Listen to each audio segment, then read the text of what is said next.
Hello दोस्तों, आज मैं आपको सुनाऊंगी बहू सास को रोज ठोकर मारती थी। जब एक नई बहू आई तो फिर क्या होता है। एक पिता ने विदाई के समय अपनी बेटी नीता से कहा कि बेटी, ससुराल के तौर तरीके यहाँ से बिल्कुल ही अलग होंगे। तुझे वहाँ उनके ही हिसाब से सारे काम करने पड़ेंगे। तो बेटी जब बहू बनकर ससुराल पहुंची तो उसने देखा कि उसके पति के अलावा घर में उसकी सासू माँ और एक दादी सास भी थी। और बहू जब घर में कुछ दिन रही तो उसने देखा कि घर में दादी सास का बहुत अपमान होता है और हर कोई उनको कुछ भी उल्टा सीधा कह देता था। और दादी सास के अपमान की हद तो तब पार हो गई जब अनीता की सास ने उसकी दादी सास के ठोकर मार दी और उस दिन उन्होंने खाना भी नहीं दिया। अनीता को ये सब देखकर बहुत ज्यादा बुरा लगा। अनीता एक संस्कारी लड़की थी, तो उसने सोचा कि घर में बड़े बूढ़ों का अपमान होना घर को नर्क बनाने जैसा होता है। और तभी से अनीता ने यह फैसला किया कि वो अपनी सास को समझाने का पूरा प्रयास करेगी। तो अनीता ने उस दिन से ही खुद अपनी दादी सास की पूरी सेवा करने की सोच लिया। और जब वह रोज ही घर का काम खत्म करके अपनी दादी सास के पास जाकर बैठ जाती और उनके पैर दबाने लग जाती, तभी कुछ दिनों बाद ही अनीता की सास को बहू का इस तरह दादी सास के पास बैठना और उनकी सेवा करना बिल्कुल अच्छा नहीं लगा। तो एक दिन अनीता की सास ने उसे बुलाया और कहा कि बहू, तुम घर का सारा काम छोड़कर इस बुढ़िया के पास आकर क्यों बैठ जाती हो। अनीता बहू को पता था कि एक ना एक दिन उसकी सास उससे ये सवाल जरूर पूछेगी। तब बहू ने अपनी सास से कहा कि माँ जी, मैंने घर का सारा काम खत्म कर लिया है और मैं रोज ही घर का सारा काम खत्म करके ही दादी जी के पास बैठती हूँ। लेकिन अगर अभी भी कुछ काम बाकी है तो आप मुझे बताइए, मैं वो भी कर दूंगी। तो सास बोली कि काम तो कुछ नहीं है, मगर दिन भर दादी सास के पास बैठना ठीक नहीं है। बहू अनीता ने सास की बात को बड़े ही ध्यान से सुना और कहा कि माँ जी, मेरे पिताजी ने हमेशा मुझे यह सिखाया है कि जवान लड़के और लड़कियों के बीच में कभी नहीं बैठना चाहिए और अगर जीवन में कुछ सीखना है तो घर के बड़े बुजुर्ग के पास ही बैठना चाहिए।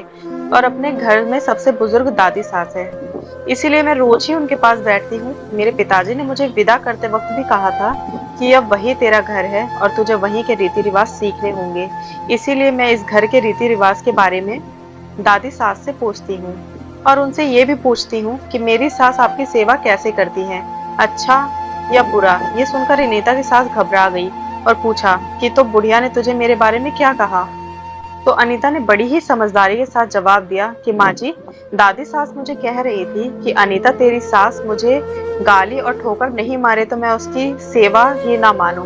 अनीता की बात सुनकर उसकी सास ने घबराते हुए पूछा कि क्या तू भी मेरे साथ ऐसा ही करेगी।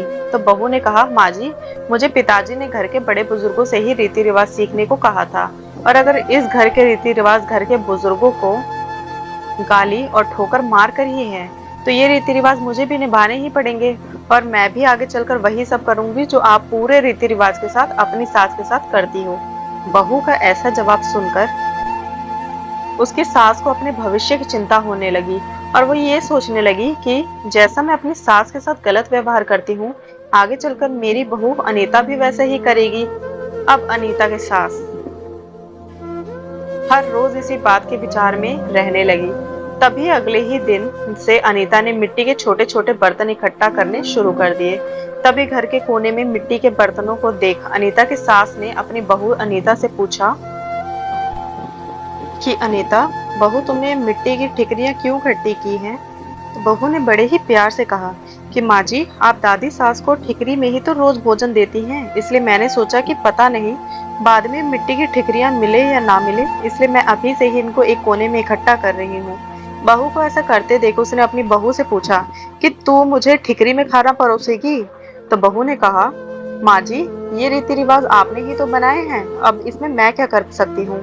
मुझे तो बस वही करना है जो आप दादी सास के साथ करती हैं। जब अनीता की सास बहुत ज्यादा घबरा गई क्योंकि उसकी बहू अनीता ने उसे सबक सिखाकर उसकी रातों की नींद उड़ा दी थी। और अब अनीता की सास खूब घबराती हुई, खूब डरती हुई अपनी बहू सास से कहती है कि अनीता बहू, अब तो हमारे घर में तूने नए रीति रिवाज बना दिए हैं और हमारे रिवाज तो पुराने हो चुके हैं।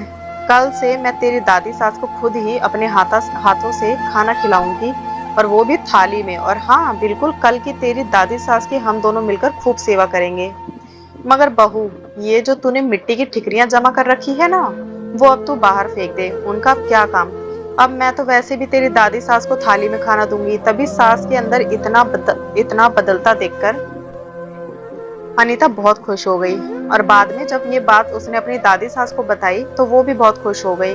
और उसकी दादी सास ने अनीता को अपने गले से लगा लिया। और अब अनीता की दादी सास की उस घर में खूब सेवा होने लगी। लेकिन ये सब अनीता की समझदारी की वजह से हुआ। दोस्तों, अनीता की समझदारी के लिए आप क्या कहेंगे? प्लीज कमेंट में जरूर बताना। और वीडियो अच्छी लगी हो तो लाइक शेयर और कमेंट जरूर करना। Thank you.